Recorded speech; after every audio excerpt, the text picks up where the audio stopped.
जय हिंद साथियों। तो यहाँ पर हम आपके लिए पेपर कोड PHDE 143 प्रेमचंद के कुछ इंपॉर्टेंट क्वेश्चंस को डिस्कस करेंगे जो आपके जून एग्जाम के लिए इंपॉर्टेंट है। तो आप लोग इस क्लास को पूरे एंड तक देखिएगा। अगर आपको क्लास पसंद आती है तो वीडियो को लाइक एंड जो है चैनल को सब्सक्राइब करना मत भूलिएगा, जिससे आने वाले आपके अदर कोर्स की क्लासेस की नोटिफिकेशन आपको मिलती रहे।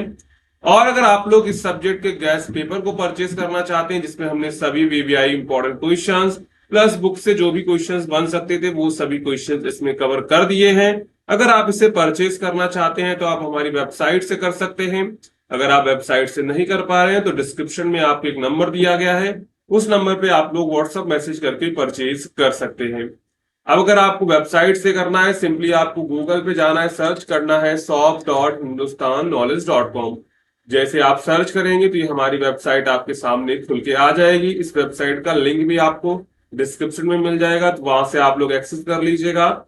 अब आपको सिंपली सर्च कोड पे जाना है और यहाँ पे कोड टाइप करना है BHDE 142। तो जैसे आप इसको टाइप करेंगे तो यहाँ पर आपका है 143 है। क्या पेपर कोड है? 143। जैसे आप इसको टाइप करेंगे तो यहाँ पर देखिए प्रेमचंद सॉल्व गैस पेपर आ जाएगा। सिंपली इस पर क्लिक करेंगे और क्लिक करके आप लोग इसको बाय नाउ पर क्लिक करके इसको परचेज कर लेंगे। अगर आपको कोई प्रॉब्लम होती है तो आप इस नंबर में व्हाट्सएप या फिर व्हाट्सएप आइकन पर क्लिक करके हमारी टीम को व्हाट्सएप कर सकते हैं, आपकी प्रॉब्लम सॉल्व हो जाएगी। अब चलते हैं, तो यहाँ पर हमारा पहला प्रश्न है, सुमन की चारित्रिक विशेषताएं बताइए। यानी कि प्रेमचंद की जो सेवा सदन कहानी है ना, उसमें जो नायिका है सुमन, तो उसके हमको क्या करना है, चारित्रिक विशेषताएं बतानी है। तो सबसे पहले हम लोग कुछ इंट्रोडक्शन देंगे। तो प्रेमचंद हिंदी साहित्य के महान उपन्यासकार माने जाते हैं। उनके पहले उपन्यास सेवा सदन की नायिका सुमन एक ऐसी महिला है जो अपने समय के समाज की तस्वीर को सामने लाती है। सुमन का चरित्र भावुकता, स्वाभिमान, सामाजिक चेतना और संघर्ष की भावना से भरा हुआ है। वह एक साधारण स्त्री होते हुए भी अपने समय के सामाजिक मुद्दों से टकराती है और अंततः समाज को सुधारने की दिशा में काम करती है। सबसे पहले उसकी विशेषता क्या है? वो भावुक है। सुमन एक अत्यंत भावुक और संवेदनशील स्त्री है। वह जीवन की घटनाओं से बहुत जल्दी प्रभावित होती है। उसका विवाह एक क्रोधित, रूखा और गरीब व्यक्ति से होता है। वह अपने पति के ताने, उपेक्षा और बेरुखी को सहन नहीं कर पाती है। सुमन को अपने जीवन में प्रेम और अपनापन चाहिए, लेकिन उसे केवल निराशा और तिरस्कार मिलता है।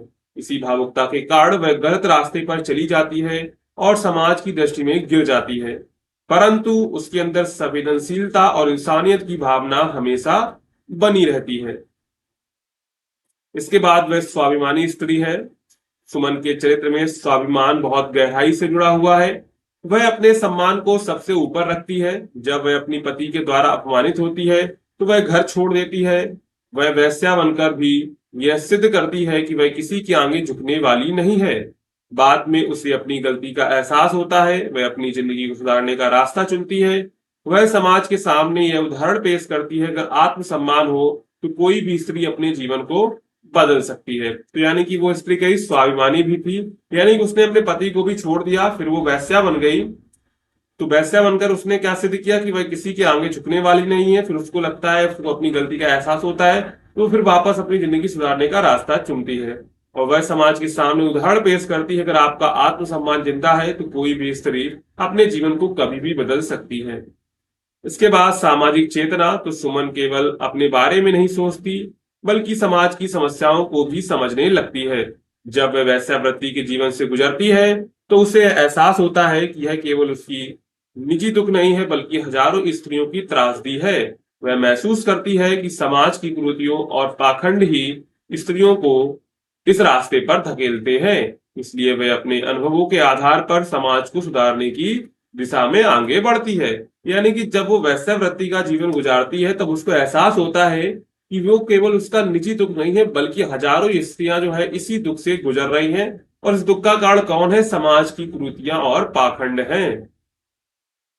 इसके बाद न्याय के लिए संघर्ष। तो सुमन केवल सहने वाली स्त्री नहीं है, वह अन्याय के खिलाफ आवाज भी उठाती है। वह यह मानती है कि स्त्रियों को भी समाज की बराबरी का अधिकार मिलना चाहिए। जब वह सेवा सदन में काम करना शुरू करती है तो वह समाज की पीड़ित महिलाओं की सेवा को अपना उद्देश्य बना लेती है। वह वेश्यावृत्ति जैसी सामाजिक बुराई के खिलाफ खड़ी होती है और न्याय की मांग करती है। इसके बाद है परिवर्तन की इच्छा और प्रयास। तो सुमन एक ऐसी स्त्री है जिसमें परिवर्तन की इच्छा, प्रबल इच्छा है। वह अपने जीवन की गलतियों से सीखती है और समाज को बेहतर बनाने के लिए सक्रिय रूप से काम करती है। सेवा सदन में रहकर वह समाज सेवा करती है और स्त्रियों को आत्मनिर्भर बनने के लिए प्रेरित करती है। वह यह साबित करती है कि यदि स्त्रियों को सही मार्गदर्शन मिले तो वह न केवल अपना जीवन सुधार सकती है बल्कि समाज को भी दिशा दे सकती है। यानी उसके अंदर क्या है, परिवर्तन की इच्छा है और प्रयास करने की इच्छा है और न्याय के लिए संघर्ष वो हमेशा करती है। और उसके बाद उसके अंदर सामाजिक चेतना है, स्वाभिमान है और भावुकता है। तो ये सभी क्या है, ये सभी जो है सुमन की चारित्रिक विशेषताएं हैं। इसके बाद हम लोग निष्कर्ष लिखेंगे। तो इस प्रकार सुमन प्रेमचंद द्वारा रचा गया एक सशक्त और जीवंत स्त्री पात्र है। वह एक सामान्य स्त्री होते हुए भी समाज के नियमों और कुरीतियों के खिलाफ खड़ी होती है। उसके जीवन में भावुकता, आत्मसम्मान, सामाजिक चेतना, संघर्ष, सुधार की भावना साफ दिखाई देती है। सेवा सदन की सुमन हमें यह सिखाती है कि स्त्री चाहे किसी भी परिस्थिति में क्यों ना हो, वह अगर ठान ले तो अपने जीवन और समाज दोनों को बदल सकती है।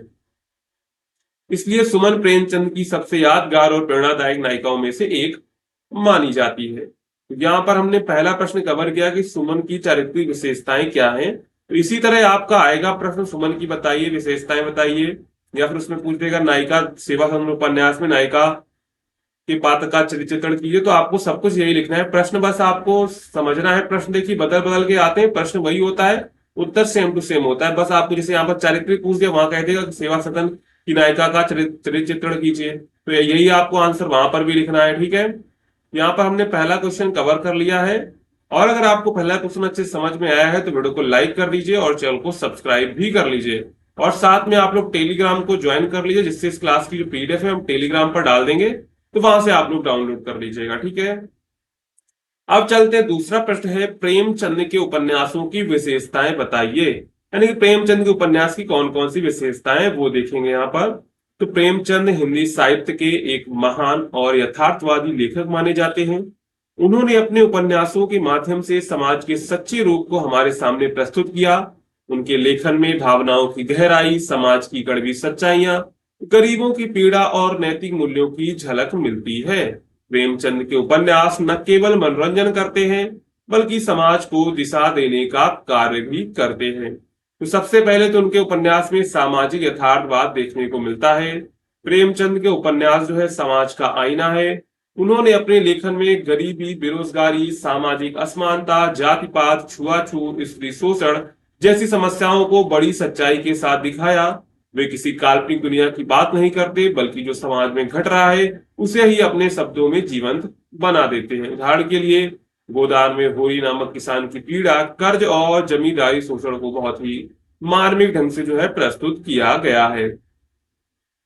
इसके बाद एक ग्रामीण जीवन का सजीव चित्रण। तो प्रेमचंद अपने समय के भारतीय गांवों का अत्यंत सजीव और यथार्थ चित्रण किया है। उनके पात्र अक्सर किसान, मजदूर या गरीब लोग होते हैं। उन्होंने गांव की समस्याओं जैसे सूखा, कर्ज, जमींदार शोषण, अशिक्षा और अंधविश्वास को बारीकी से दर्शाया है। उदाहरण के लिए निर्मला और प्रेमाश्रम और गोदान जैसे उपन्यासों में ग्रामीण जीवन की सच्ची तस्वीर देखने को मिलती है। इसके बाद पात्रों का गहन विकास। प्रेमचंद के पात्र बहुत ही सजीव और यथार्थवादी होते हैं। उनके पात्र कोई काल्पनिक नायक या नायिका नहीं बल्कि समाज में रहने वाले साधारण लोग होते हैं जो संघर्ष करते हैं, गलती करते हैं और फिर सीखते हैं। उनके मानसिक और भावनात्मक विकास को बहुत अच्छे ढंग से जो है दिखाया गया है। उदाहरण के लिए सेवा सदन की सुमन या गोदान का होरी एक जीवन चरित्र के रूप में सामने हमारे आते हैं।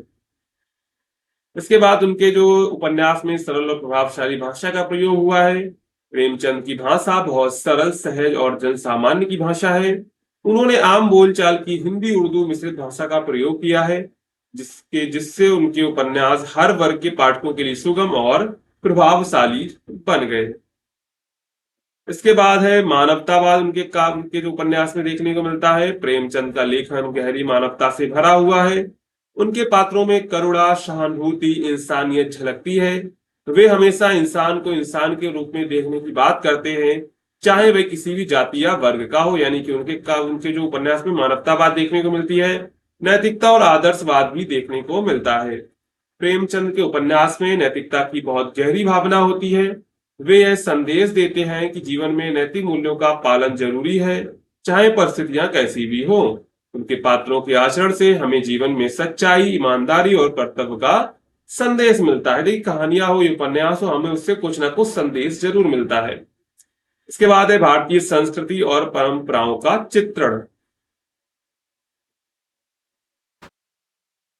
प्रेमचंद अपने उपन्यास में भारतीय संस्कृति, रीति रिवाज, त्योहार, विवाह, धार्मिक विश्वास आदि का भी चित्रण किया है।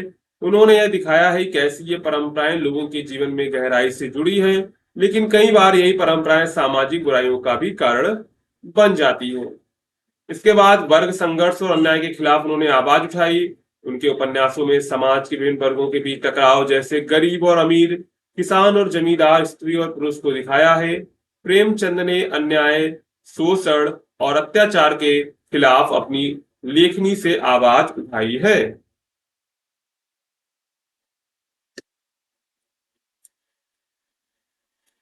इसके बाद सामाजिक समस्याओं का चित्रण उन्होंने अपने उपन्यास में किया है। प्रेमचंद ने दहेज प्रताप, विधवा विवाह, अनमेल विवाह, स्त्री शोषण, छुआछूत जैसी समस्याओं पर खुलकर लिखा।